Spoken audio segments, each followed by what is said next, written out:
Hello, traders. FX Pip Collector here. Today is Monday, October 28th, and I'm going to be analyzing the Euro Yen, starting on the monthly, working my way all the way down to the 1 hour time frame for the full top-down analysis. But first, don't forget to check out my website, fxpipcollector.com, if you'd like to get access to my swing trade signals, my daily members-only live streams on Zoom, and my 34-video trading course, all included for only $30 per month. So on the Yo Again monthly, I'm still very confident that this is likely an ABC of 4, which will probably go down to one of these two Fibonacci levels before it actually makes another push up for a wave 5. So taking it down to the weekly time frame, I think this is very likely a wave A here, and I think we're likely in a wave B. I think there's a very good chance that this will go down again for a wave C, like I said, to one of these two fib levels.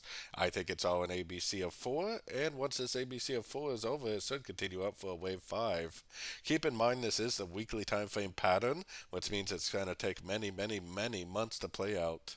Going down to the daily time frame, now this is where I think we have a wave A. I think this is an A of B. I think this is three waves, B of B, and I think we're in an uptrend right now for a C of B.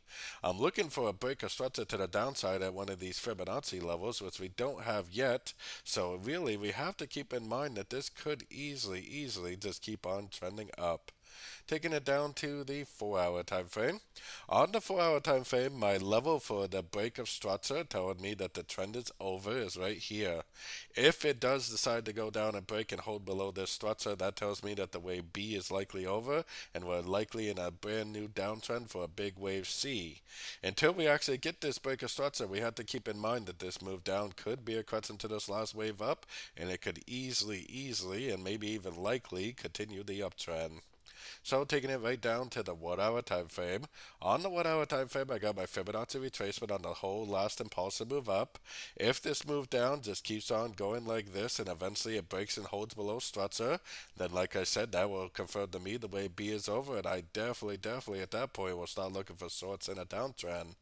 But until that happens, I'm watching my Fibonacci levels very closely. If this makes some sort of a 1, 2, 3 wave pattern to the two-way Fibonacci level with a big engulfing move to the upside, then I definitely would continue to look for longs. Just like this move down right here was only a correction to this move up, and this move down was only a correction to this move up. This move down that we're currently seeing could be just another correction to the last wave up. So don't forget to join my free Discord channel, which is linked down here in the corner. And as always, thank you and happy trading.